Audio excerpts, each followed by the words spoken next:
ಗಟ್ಟಿಯಾಗಿದೆ. ಬೇಕಾದರೆ ಸ್ವಲ್ಪ ಬಿಸಿನೀರು ಕೂಡ ಹಾಕ್ಕೊಳ್ಬೋದು, ಬೇಡ ಅಂದರೆ ಹಾಗೆ ಊಟ ಮಾಡ್ಬೋದು. ನೋಡಿ ತರಕಾರಿ ಪೊಂಗಲ್ ಯಾವ ಥರ ರೆಡಿಯಾಗಿದೆ ಅಂತ.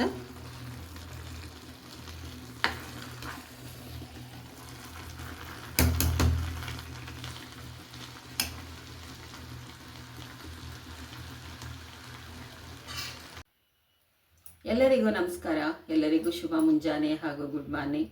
ಹೇಗಿದ್ದೀರಾ? ಎಲ್ಲರೂ ಕೂಡ ಚೆನ್ನಾಗಿದ್ದೀರಾ ಅಂತ ತಿಳ್ಕೊಂಡಿದ್ದೀನಿ. ನಾನು ಕೂಡ ಚೆನ್ನಾಗಿದ್ದೀನಿ. ಬನ್ನಿ, ಇವತ್ತು ಬೆಳಗಿನ ಲಾಗನ್ನು ಸ್ಟಾರ್ಟ್ ಮಾಡಿದ್ದೀನಿ. ಎಲ್ಲ ಕೆಲಸಗಳು ಮುಗಿದಿದೆ ನಂದು. ಈಗ ಅಡುಗೆ ಮನೆಗೆ ಬಂದಿದ್ದೀನಿ. ಬೇಗ ತಿಂಡಿ ಆಗಬೇಕು. ಇವತ್ತು ತಿಂಡಿಗೆ ನಾನು ಪೊಂಗಲ್ ಮಾಡೋಣ ಅಂತ ಅಂದ್ಕೊಂಡಿದ್ದೀನಿ. ಪೊಂಗಲ್ ಅಂತೂ ನಾವೆಲ್ಲ ಮಾಡ್ತಾನೆ ಇರ್ತೀವಿ ಅವಾಗವಾಗ. ಆದರೆ ಇವತ್ತು ನಾನು ಮಾಡ್ತಾ ಇರೋದು ವೆಜಿಟೇಬಲ್ ಪೊಂಗಲ್. ಪೊಂಗಲ್ ಮಾಡೋದಕ್ಕೇ ತರಕಾರಿನ ಹಾಕಿದ್ರೆ ಮಕ್ಕಳಿಗೂ ಕೂಡ ಬೆಳಗ್ಗೆ ಹೊತ್ತು ತರಕಾರಿ ಸಿಗತ್ತೆ ಅಂತ ಹೇಳಿ ಈ ರೀತಿ ನಾನು ತರಕಾರಿ ಪೊಂಗಲನ್ನು ಮಾಡ್ತಾಯಿದ್ದೀನಿ. ಬನ್ನಿ, ತರಕಾರಿ ಪೊಂಗಲ್ ಅಥವಾ ವೆಜ್ ಪೊಂಗಲ್ ಯಾವ ರೀತಿ ಮಾಡೋದು ಅಂತ ಹೇಳಿ ನಾನು ತೋರಿಸ್ತೀನಿ. ನೋಡಿ, ಅದಕ್ಕೆ ತರಕಾರಿಗಳು ತೊಗೊಂಡಿದ್ದೀನಿ. ಬೀನಿಸು ಮತ್ತು ಕ್ಯಾಪ್ಸಿಕಮ್ಮು, ಕ್ಯಾರೆಟು, ಕಾಯಿನ ನೋಡಿ ಈ ಥರ ತುರಿದು ರೆಡಿ ಮಾಡಿ ಇಟ್ಕೊಂಡಿದ್ದೀನಿ. ಫ್ರೆಶ್ ತೆಂಗಿನಕಾಯಿ ಮತ್ತು ಹೆಸರುಬೇಳೆ ತೊಗೊಂಡಿದ್ದೀನಿ. ನೋಡಿ, ಅರ್ಧ ಕಪ್ಪಷ್ಟು ಹೆಸರುಬೇಳೆ ತೊಗೊಂಡಿದ್ದೀನಿ. ಅರ್ಧ ಕಪ್ಗಿಂತ ಸ್ವಲ್ಪ ಮೇಲೆ ಅಕ್ಕಿನ ತೊಗೊಂಡಿದ್ದೀನಿ. ಸಮ ಕೂಡ ಬೇಕಾದ್ರೆ ತೊಗೊಳ್ಬೋದು. ಅದು ಸ್ವಲ್ಪ ಅಕ್ಕಿನ ಜಾಸ್ತಿ ಹಾಕ್ಕೊಂಡಿದ್ದೀನಿ. ಅದಕ್ಕೆ ಒಂದು ಮಸಾಲೆ ಪೌಡರ್ಗೆ ಸ್ವಲ್ಪ 1 ಸ್ಪೂನಷ್ಟು ಸೋಂಪು, 2 ಸ್ಪೂನ್ ಜೀರಿಗೆ, 2 ಸ್ಪೂನು ಮೆಣಸಿನಕಾಳು ತೊಗೊಂಡಿದ್ದೀನಿ. ಮೆಣಸಿನಕಾಳನ್ನು ಸ್ವಲ್ಪ ಹಾಗೆ ಕೂಡ ಹಾಕೋಬೋದು. ಕಾಳು ಒಗ್ಗರಣೆಗೆ ಎಲ್ಲ ಕಾಳನ್ನೇ ಹಾಕೊಂಬಿಟ್ರೆ ಮಕ್ಕಳು ತಿನ್ನಲ್ಲ ಅಲ್ವಾ, ಅದರಿಂದ ಸ್ವಲ್ಪ ಪೌಡರ್ ಮಾಡ್ಕೊಳ್ಳೋಣ ಅದನ್ನು. ಹಾಗೆ ಮೆಣಸಿನ್ಕಾಯಿ ತೊಗೊಂಡಿದ್ದೀನಿ. ಮೆಣಸಿನ್ಕಾಯಿನೂ ಕೂಡ ಅಷ್ಟೇ ಸ್ವಲ್ಪ ಹಸಿ ಮೆಣಸಿನ್ಕಾಯಿ ಇದೆ. ಯಾವ ಥರ ಮಾಡೋದು ಅಂತೇಳಿ ನೋಡೋಣ. ನೋಡಿ, ಒಂದು ಕುಕ್ಕರನ್ನು ಇಟ್ಕೊಂಡಿದ್ದೀನಿ. ಈಗ ಸ್ಟವನ್ನು ಹಚ್ಕೊಳ್ಳೋಣ. ಅಡುಗೆ ಕೆಲಸ ಎಲ್ಲ ಮುಗಿದ ಮೇಲೆ ಸ್ಟವನ್ನು ನಾನು ಕೆಳಗಡೆ ಸಿಲಿಂಡರನ್ನು ಆಫ್ ಮಾಡ್ಕೊಂಡಿರ್ತೀನಿ. ಆನಲ್ಲಿ ಇಟ್ಟಿರೋದಿಲ್ಲ. ಕೆಲಸ ಮುಗಿಯೋವರೆಗೂ ಮಾತ್ರ ಆನಲ್ಲಿರುತ್ತೆ, ಆಮೇಲಿಂದ ಆಫ್ ಮಾಡ್ಕೊಳ್ತೀನಿ. ಇವಾಗ ನೋಡಿ, ಒಂದು ಕುಕ್ಕರ್ ಇಟ್ಕೊಂಡಿದ್ದೀನಿ. ಬನ್ನಿ ಯಾವ ರೀತಿ ಮಾಡೋದು ಅಂತೇಳಿ ನೋಡೋಣ. ನೋಡಿ, ಇದೆಷ್ಟನ್ನು ಕೂಡ ನಾನು ಪೌಡರ್ ಮಾಡ್ಕೊಳ್ತೀನಿ. ನೋಡಿ, ಈ ಥರ ಪೌಡ್ರ್ ಮಾಡ್ಕೊಂಡಿದ್ದೀನಿ. ಇವಾಗ ಈ ಒಂದು ಪ್ಲೇಟ್ಗೆ ತೆಕ್ಕೊಳ್ಳೋಣ. ನೋಡಿ, ತುಂಬ ನುಣ್ಣಗೇನು ಮಾಡಿಲ್ಲ, ಸ್ವಲ್ಪ ತರಿನೇ ಇದೆ. ನೋಡಿ, ಕಲ್ಲಲ್ಲೇ ಕುಟ್ಕೋಬೋದಿತ್ತು. ಕಲ್ಲಲ್ಲಿ ತುಂಬ ಲೇಟ್ ಆಗುತ್ತೆ ಅಂತ ಮಿಕ್ಸಿಲೇ ಮಾಡ್ಕೊಂಬಿಟ್ಟಿದ್ದೀನಿ. ನೋಡಿ, ಎಣ್ಣೆ ಬೇಕಾದರೂ ಹಾಕ್ಕೊಳ್ಬೋದು, ತುಪ್ಪ ಬೇಕಾದರೂ ಹಾಕ್ಕೊಳ್ಬೋದು. ನಾನು ಎರಡು ಸ್ವಲ್ಪ ಹಾಕ್ತೀನಿ. ಸ್ವಲ್ಪ ಎಣ್ಣೆ ಹಾಕ್ಕೊಳ್ತೀನಿ, ಅದ್ರ ಜೊತೆಗೆ ತುಪ್ಪ ಹಾಕ್ತೀನಿ.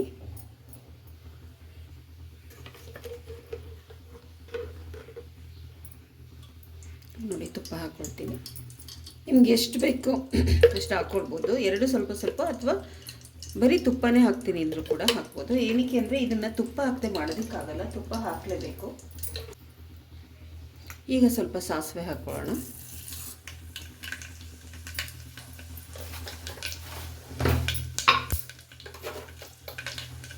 ಸ್ವಲ್ಪ ಜೀರಿಗೆ ಕೂಡ ಹಾಕ್ಕೊಳ್ಳೋಣ.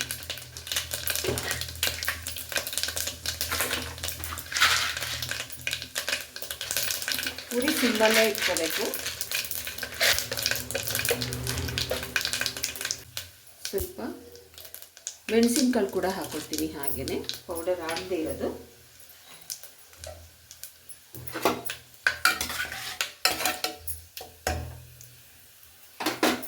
ಈಗ ತರಕಾರಿಗಳನ್ನು ಹಾಕ್ಕೊಳ್ಳೋಣ.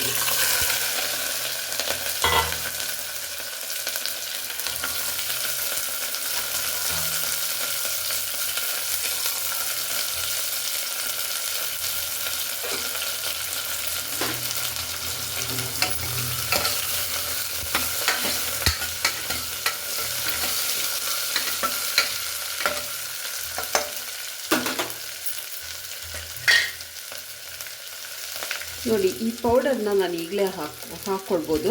ಇಲ್ಲ ಅಂತಂದರೆ ಲಾಸ್ಟಲ್ಲಿ ಇನ್ನೊಂದು ಸಲ ಒಗ್ಗರಣೆ ಮಾಡಿ ಕೂಡ ಹಾಕ್ಕೊಳ್ಬೋದು. ನಾನು ಇವಾಗ ಏನು ಮಾಡ್ತೀನಿ, ಇವಾಗಲೇ ಹಾಕ್ಕೊಳ್ತೀನಿ.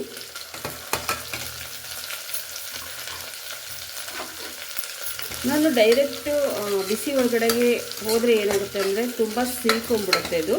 ಅದಕ್ಕೆ ನಾನು ಒಂದು ಸ್ವಲ್ಪ ಹೀಗೆ ಬಿಸಿ ಮಾಡಿಬಿಟ್ಟು ನೋಡಿ ತರಕಾರಿಗೆ ಈ ಥರ ಸೇರಿಸ್ಕೊಂಡ್ಬಿಡ್ತೀನಿ. ಇವಾಗ ಸೀದೋಗೋದಿಲ್ಲ ಅದು.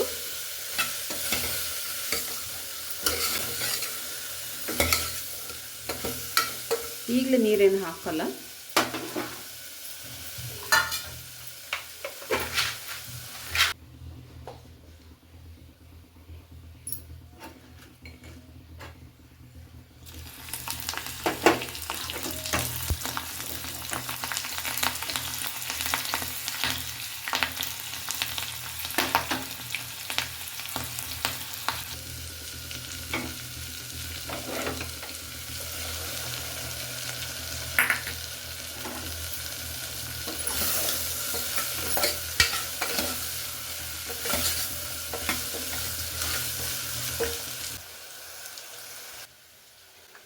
ಇವಾಗ ನೋಡಿ ಹೆಸರುಬೇಳೆ ಹಾಕ್ಕೊಳ್ತಾ ಇದ್ದೀನಿ. ತೊಳ್ಕೊಂಬಿಡೋಣ. ಹೆಸರುಬೇಳೆ ಮತ್ತು ಅಕ್ಕಿ ಎರಡು ಒಟ್ಟಿಗೆ ತೊಳ್ಕೊಳ್ತೀನಿ.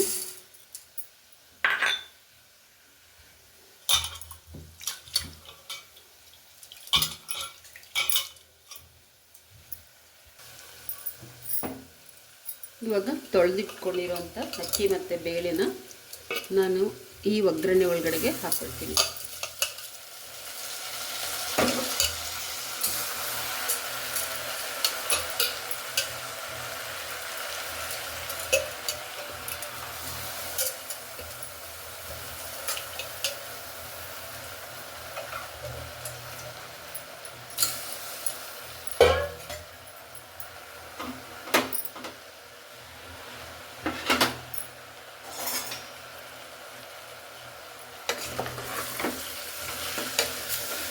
ಈಗ ಚೆನ್ನಾಗಿ ಒಂದ್ಸಲ ಮಿಕ್ಸ್ ಮಾಡ್ಕೊಳ್ಳೋಣ ಅದನ್ನು.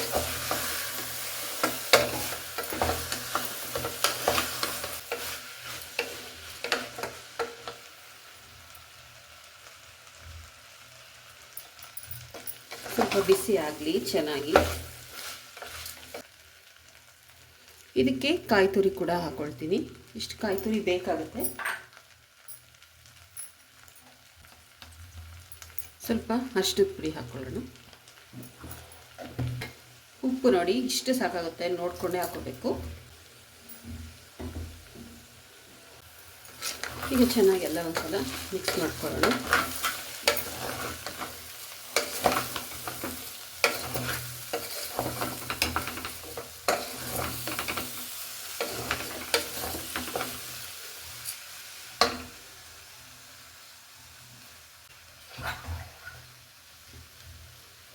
ಈಗ ನೀರು ಒಂದು 4 ಗ್ಲಾಸಷ್ಟು ನೀರು ಹಾಕ್ಕೊಳ್ತೀನಿ ನಾನು.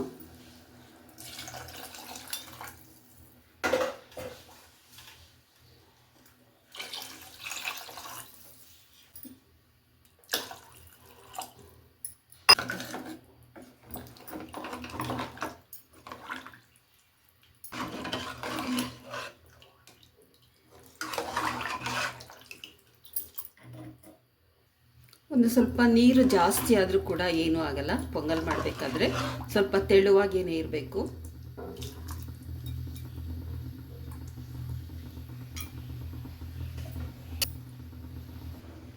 ಈಗ ಸ್ವಲ್ಪ ಟೊಮೆಟೊನ ಸೇರಿಸ್ಕೊಳ್ತೀನಿ. ಯಾಕಂದರೆ ತರಕಾರಿ ಹಾಕಿರೋದ್ರಿಂದ ಸ್ವಲ್ಪ ಟೊಮೆಟೊ ಹಾಕ್ಕೊಳ್ತೀನಿ, ಜಾಸ್ತಿ ಏನು ಹಾಕ್ಕೊಳ್ಳಲ್ಲ.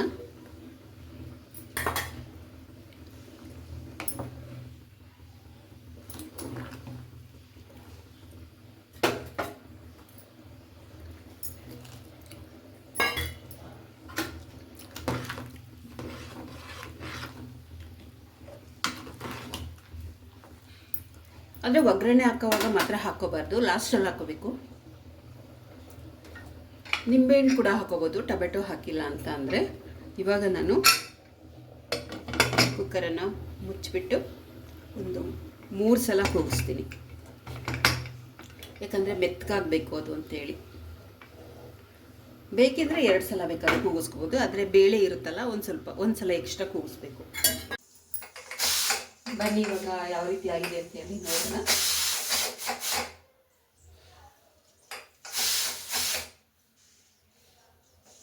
ಒಂದು ಸ್ವಲ್ಪ ಪ್ರೆಷರ್ ಇದೆ, ಹೋಗಲಿ ಅದು ಕೂಡ.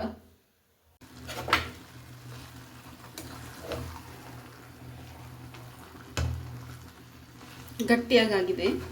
ಬೇಕಾದರೆ ಸ್ವಲ್ಪ ಬಿಸಿನೀರು ಕೂಡ ಹಾಕ್ಕೊಳ್ಬೋದು, ಬೇಡ ಅಂದರೆ ಹಾಗೆ ಊಟ ಮಾಡ್ಬೋದು.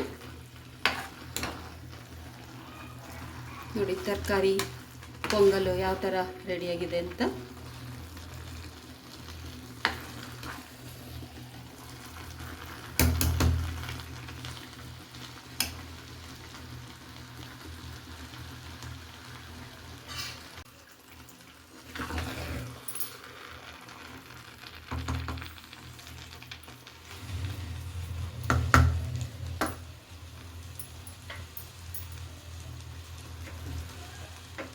ಇದಕ್ಕೆ ಗೋಡಂಬಿ ಕೂಡ ಒಗ್ಗರಣೆಗೆ ಹಾಕ್ಕೊಳ್ಬೋದು. ಗೋಡಂಬಿ ಎಲ್ಲ ಹಾಕಿಲ್ಲ ನಾನು.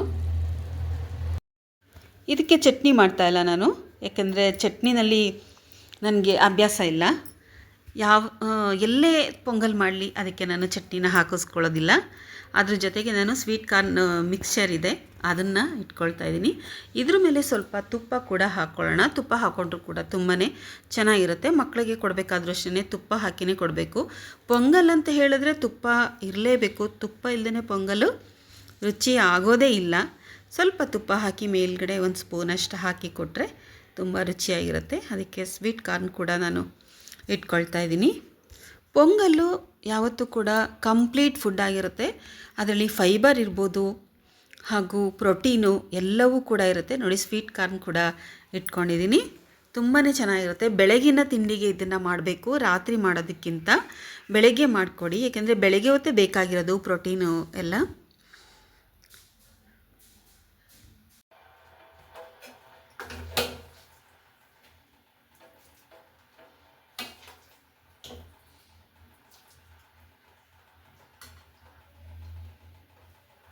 ನೋಡಿದ್ರಿ ಅಲ್ವಾ, ತರಕಾರಿನೆಲ್ಲ ಹಾಕ್ಬಿಟ್ಟು ಪೊಂಗಲನ್ನು ಯಾವ ರೀತಿ ಮಾಡ್ಕೊಳ್ಳೋದು ಅಂತ. ಬರೀ ಪೊಂಗಲ್ ಮಾಡೋದಕ್ಕಿಂತ ತರಕಾರಿ ಹಾಕಿದ್ರೆ ಮಕ್ಕಳಿಗೆ ಬೆಳಗ್ಗೆ ಹೊತ್ತು ಕೊಡಬೇಕಾದ್ರೆ ಪ್ರೋಟೀನು ಫೈಬರು ಎಲ್ಲವೂ ಸಿಗುತ್ತೆ. ಅಷ್ಟೇ ಅಲ್ಲ, ಮೆಣಸು ಜೀರಿಗೆ ಹಾಕಿರೋದ್ರಿಂದ ಅದು ಕೂಡ ಅಷ್ಟೇ ತುಂಬಾ ಒಳ್ಳೆಯದು. ಈ ರೀತಿ ಒಂದು ಮಳೆ ಮೋಡ ಇದೆಲ್ಲ ಇದೆಯಲ್ಲ, ಇವಾಗ ಇದನ್ನು ಮಾಡಿಕೊಂಡ್ರೆ ತುಂಬ ಅನುಕೂಲ, ಆರೋಗ್ಯಕ್ಕೆ ತುಂಬ ಚೆನ್ನಾಗಿರುತ್ತೆ. ಇವತ್ತಿನ ವಿಡಿಯೋ ನಿಮಗೆಲ್ಲ ಇಷ್ಟ ಆಗಿದೆ ಅಂತ ತಿಳ್ಕೊಂಡಿದ್ದೀನಿ. ಇಷ್ಟ ಆದರೆ ಲೈಕ್ ಮಾಡಿ ಹಾಗೂ ಕಮೆಂಟ್ ಮಾಡಿ, ಸಬ್ಸ್ಕ್ರೈಬ್ ಮಾಡ್ಕೊಳ್ಳೋದನ್ನು ಯಾರು ಮರಿಬೇಡಿ.